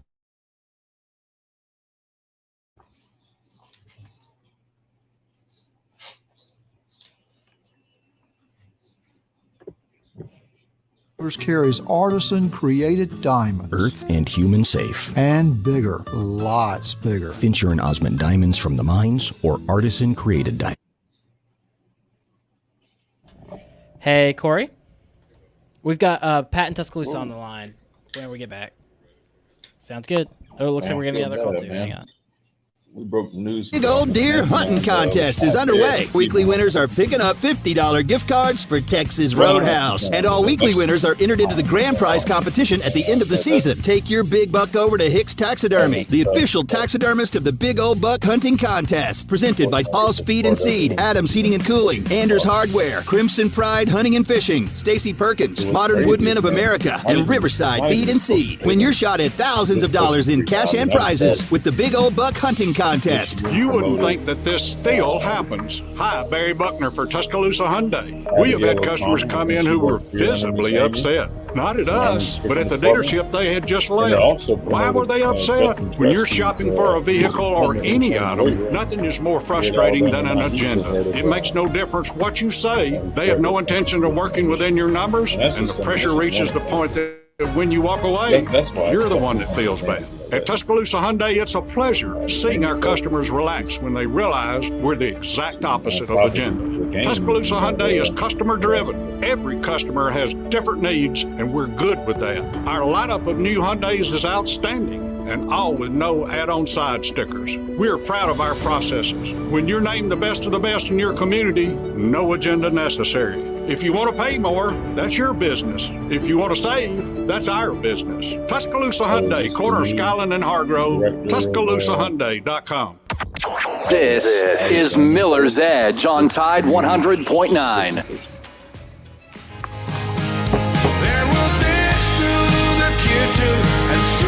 Down the hall at my old blue jeans and your sundress fall. Girl, we're holding the light up and fires don't start themselves. And welcome back into the Miller right here on Tide 100.9, 1230 AM WTBC. I forgot to mute the stream, so hopefully we don't get copyrighted. We'll just cut that part out. It's all good because, again, we are streaming live on YouTube at The Miller's Edge. Go check us out there. If you're not listening on the Tide 100.9 app or FM, you can always follow us on all social media platforms at The Miller's Edge as well. Let's head to the phone lines. Hadn't done that in a minute. We got Pat from Tuscaloosa on hold. Pat, welcome into the Miller's Edge. How are you this afternoon? Pat, do we have you? We'll try to get Pat here in a second. I think Noah's checking in on that, but Pat might have lost. Pat, if you want to circle back, call us back, 205-342-9904. That is the number. I guess real quick, though, quick update. Is it Allie Vandenberg? She's got the same last name as my best friend, Zach, from back home, but I guess she's the director of football performance nutrition. So I'm guessing she's replacing Amy Bragg here. Oh, no. Oh, no. Unless they just moved Amy from football, but I don't think Miss Amy's Call here. your people. Hit your people. I obviously don't have as much pull as one might think. I mean, unfortunately, we talk about all the support for guys, which the athletic program, they support us like no other. And I'm very appreciative, but let's just call a spade a spade. I mean, unfortunately, I'm a former player here, and we don't even have any sponsors from any, people affiliated with other stuff, other than Andrew Sports Medicine. Got to give a big shout out to them. They took great care of me in college. They're a sponsor of our show. We definitely appreciate that. And then Brian, our chiropractor, sponsored our show this last football season. So, well, other than that, I mean, person. No, it's not getting. It's a sports talk show. You calling people out? No, I'm not calling anybody out. I'm just saying about you. You said something about going and talking. So I'm saying maybe I don't have as much pull as you would think. I'm just saying. I mean, it is kind of unfortunate. You'd think that we'd have a little more support for our show from that standpoint, but we don't, unfortunately. So that is one area I think we could probably do a little bit better. Alabama got fans everywhere. You might not have about 12 people in Tuscaloosa that are real Alabama. Brother, have you not seen our boosters? I'm just saying. You tell me we don't have one booster that is interested in sponsoring our show? That's crazy to me. We don't like the show because I'm critical. Remember? Like all right, let's it's go your to fault. Tide 100.9 app message. And Mr. Noah, how are you, sir? I'm doing all right. How are you guys? I mean, we're doing good. I was telling Christian people, Alabama may not like because I'm critical, right? I don't think it's that because even before you started giving your more critical takes. No. I mean, look, you like being honest. I'm just being honest. It's not throwing shade. It's just a fact. We don't have any people that advertise or sponsor that are affiliated with that. I'm just saying. To me, I think it's kind of unfortunate because you talk about people wanting guys to stay and go through that process, and you're talking about a guy who's an epitome of that. So I just feel like sometimes we look past some of the the things like that. You know what I mean? Like I think that's just something that's fair to talk about. No, it's throwing shade. It's just that's why I always talk about, like, if I was an older guy in the locker room, I would be kind of disappointed how things work too. I wouldn't blame guys that go in the portal now because look, you said it, like people don't. You're about only as good as what you're worth at the moment, right? And like a kid coming out of high school, everybody wants a new thing. Those guys are going to get all the love, all the money. But then you got guys that have been in the program. What Steven just mentioned, Damon Payne. He's a redshirt junior. He's been here 4 years. I mean, I highly doubt he's making a whole bunch of money in NIL. But guys that haven't played a snap yet, they get that. So I mean, that's just the world we live in. Anyway, Noah it was Paxton. Was it Noah Bridgewater? What is it? Noah Chambers now. Chambers, there it is. I called him Chambers. All right. We got an app message from KJ. So we got an app message from KJ, moving back to an earlier conversation about David Pollack and the statement he made, sort of saying that like Georgia had taken over SEC football or whatever. Mm-hmm. So KJ says, what? David Pollack made that statement at halftime of the TCU championship. The next shot Saban had at his team, he beat them in the SEC championship. Saban doesn't have anything to do with the UGA schedule. He stood on business when he had his chance against Georgia. He did stand on business for sure. But No, he did stand on business. But I will say, I mean, I definitely am not calling him the king of college football as a whole, because I'm just saying, I mean, like you talk about our run. I mean, our run is like no other. Duplicated. That's all I'm saying. But to be fair, though, I'm not going to discredit what Georgia has done these last several years. Right, winning a national championship is hard. right? It's extremely hard. Winning 2 in a row is even harder, right? And the fact that they've been able to sustain that for several years now, that is nothing short of impressive. However, they still aren't on the level as Coach Saban in Alabama. I mean, doing that. No, we're not putting them on that level. No. I know. They won back-to-back national championship. They went 12-0 regular season. Then Nick stood on business, and they got the dub down there. Much love, much respect to the GOAT. He did his thing, but at the same time, Alabama has not won a national championship. Now this year will be the 4th year, and that never has happened at Alabama. Right? It was like every other year, Coach Saban will be winning the national championship. Every recruiting class has won what was that stat? Every recruiting class has won at least one national championship. Well, they're on a pace now that, guys that came in, let's see, 21, right? 21 is going to have an opportunity to not get a national championship ring at Alabama, and that will be disheartening. Yeah, I mean, I'm looking at it here. So, yeah, Georgia has won. So let's just go back to, we'll say 2009, Alabama won. Then Auburn, then Alabama, Florida State, Ohio State, Alabama, Clemson, LSU, Alabama. So then Georgia 21, Georgia 22. But, yeah, I mean, they still got a ways to go. But they definitely are doing some good stuff. We'll see if they can sustain it, though, because, I mean, they've lost. We talk about the guys that we lost in the portal. They've lost a fair share of their players in the portal, and Kirby keeps talking. They lost a ton, and I don't think it's being spoken about enough. I mean, I'm curious to see if I know they're going to have a good football team, but are they going to be as good as they've been? Because Kirby keeps talking about it. One of the biggest things that they're fighting is guys being complacent. Complacency, it starts creeping up on you, man, especially when you have success like that. I mean, I witnessed it here. What happens is when your program is known just for being so good and just showing up and being dominant, right? When you start recruiting guys into this program, it's imperative that you get them to buy into what originally got you to that point. Because what happened here at Alabama was that we started becoming victim of recruiting all these talented players, these 5 stars, players from all over, and they just kind of come in with the mindset that, hey, I'm just going to show up and we're going to win. That's not how it works. You still have to continue to use the same recipe that got you that success. You can't just show up and everything just happens. And so that's something that Kirby and those guys are fighting right now. And so we'll see. But I think they definitely took a huge hit with the portal.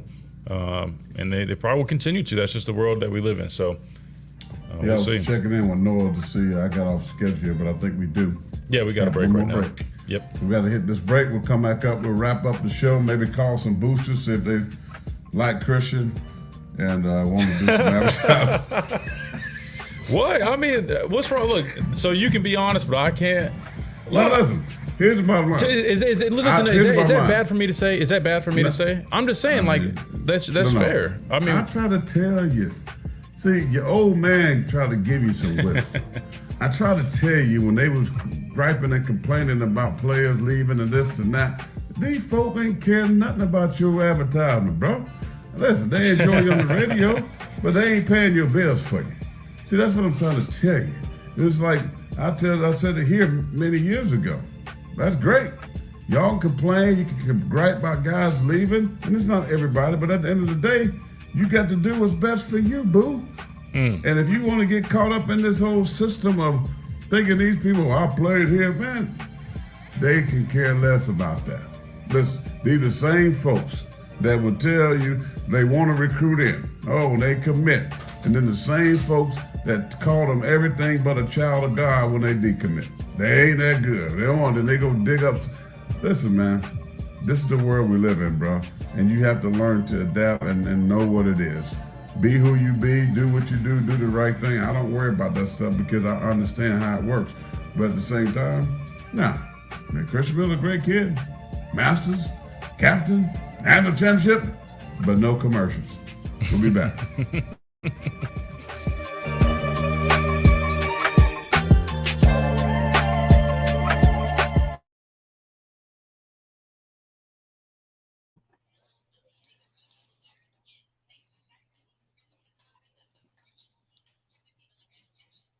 Yeah, Saban did stop Kirby from winning that third one. That's what I was saying, man. I'm not ready just to crown Georgia, right? But I'm not going to deny that they've definitely done some excellent work in the past several years. But it's not surprising. I mean, they're literally like a mini Alabama. It seems like they took our blueprint.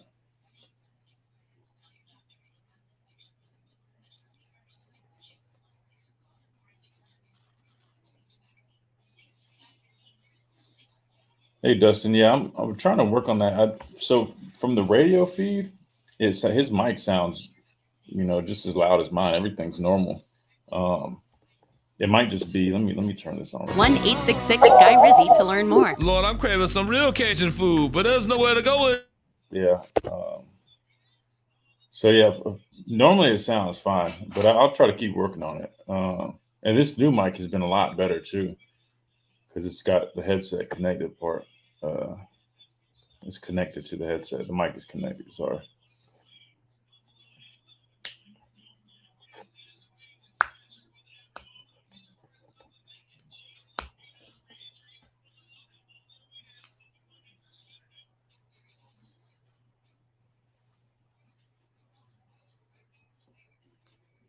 Yeah, I hope that they continue to build a defense. That's my biggest thing, is just kind of seeing how the defense turns out. I talked yesterday, Jeff, kind of about getting guys to transition, because all the guys here, all they know is Coach Saban's defense, and this new defense is entirely different. So it's going to be important to kind of get those guys up to speed with this new defense and try to basically untrain them, right, from the pattern match ways. Even if they coach up just kind of how to attack as a front, those kind of things, it's going to take time for guys to kind of adjust and adapt with. Little rain, possibly a thunderstorm, the high 65. I'm James Spann on the ABC 3340 Weather Center on Tide 100.9. It's 60 degrees in Tuscaloosa. This is Miller's Edge on Tide 100.9. 2 on a Thursday, been a fun show, a lot of different topics. Stephen M. Smith in his own words, TouchdownAlabama.com, Touchdown Alabama, the Bama Standard, in his own words. He does a lot. We appreciate having him on the program today. Of course, not a lot of stuff popping. We're not a heavily driven caller show. Some are, and that's a good thing too. But we'll definitely get more on the calls and things like that as things kind of slow down. We go into spring sports, because Alabama softball, Patrick Murphy and the guys will be playing over in hot Atlanta, I believe, and they'll try to get those games in. Baseball's getting ready to start, so Alabama looking to bounce back this year too as well. So look forward to those sports. I mean, springtime, weather getting warmer. Get to talk about some spring sports, although they start in the wintertime, but we call them spring sports, so we'll get more into that. Got a lot of different guests, because football will end after this week. Then we'll start looking at the draft. Alabama players, we'll start breaking those down, getting those guys on the air with us too. So we got a lot of stuff to do here on the program. Looking forward to the different types of stuff that we're going to have coming forward for you. But yeah, it's fun, man. It's a lot of fun. No, it is. And I was going to say, just to clarify, I mean, there's a ton of support, like from the program, from letting former guys go up and do all, utilize everything, right? That is phenomenal. That is state of the art, best in the country. I'm saying more so from, outside of the program, outside of Malmore, little disappointed. Just wouldn't think you'd have to go, begging for support on a show like this. When we literally are, ambassadors. You won't let it go. No, I wanted to clarify, because I didn't want people to think I'm talking about the program. I'm not talking about the program. They do everything and beyond. Right, I'm forever grateful for that. Right, and then how they maintain relationships. That's not what I'm talking about. I'm talking about outside of that. I'm talking about whether it's the Elephant Club, whatever the clubs are, right, that are supposed to kind of help. Well, I'm saying with like former players and stuff. I'm just saying, like, I just think that's just something that you would think would be given. That don't work that way. I mean, it don't work. I'm not saying handouts, brother. I'm just saying, like, you wouldn't think a guy like me would have to beg for people to sponsor. I'm just a little disappointed. You need to do that. I think you should understand that when you know what you know, and I'm not saying this for this. I mean, I do this because I love it, period. No, I'm retired. So, but the thing is, it's like, you know, you got to understand what it is. And that's why some things I say is really hard for people to hear, but it's the truth. Yeah. But, and I'm always keep it 100 that way. And that's just who I am. But yeah, I mean, but listen, that's all I'm doing today too. Right. Like I said, these kids today have a different angle, different thing. It's all about the money. It's about the bag. We know that they got to take care of family. We don't know their situation, but a lot of them come from different places. So we get that, and you got to do what you got to do. That's why we see the transfer portal the way it is. Now, that definitely needs some guardrails for sure. But and they will figure that out as time goes on. But we enjoy it. The Miller's Edge is here. We're here to stay. We're going to rock and roll. We're going to do our thing. Love everybody, but we tell the truth. So that's just what it is. I'm out. I'll let Christian close out. If you got a read, go ahead and do that. But I got to go do some work. Yeah, no, I will do a read for one of our lovely sponsors who we're so grateful for, Performance Off-Road Direct. If you're in need of any type of lift kit, wheels, or tires, they will take great care of you. Again, if you got a Jeep, truck, SUV, all that good stuff, I promise you, take your truck or SUV to Off-Road Performance Direct, and I promise you, they'll get you taken care of quick, fast, in a hurry. They got the best prices, got a huge selection of wheels and tires, so check them out now. 4751 Lake Sherwood Lane. That's in Northport, Alabama. Hit my guy Michael up. He'll get your truck or SUV taken care of. Also, Alumni Hall in Midtown Village. If you need the latest and greatest officially licensed Alabama products, head on over to Alumni Hall in Midtown Village or go to alumnihall.com, where the ultimate Crimson Tide fan shop. They've got the hat wall. They've got Yeti products. They've got anything and everything Alabama related. So go check them out now. You've been listening to the Miller's Edge right here on Tide 100.9, 1230 AM WTBC. We'll see you guys tomorrow. We are the home of Alabama Crimson Tide Sports. Ryan Feller in the game coming up next. You've been listening to the Miller's Edge.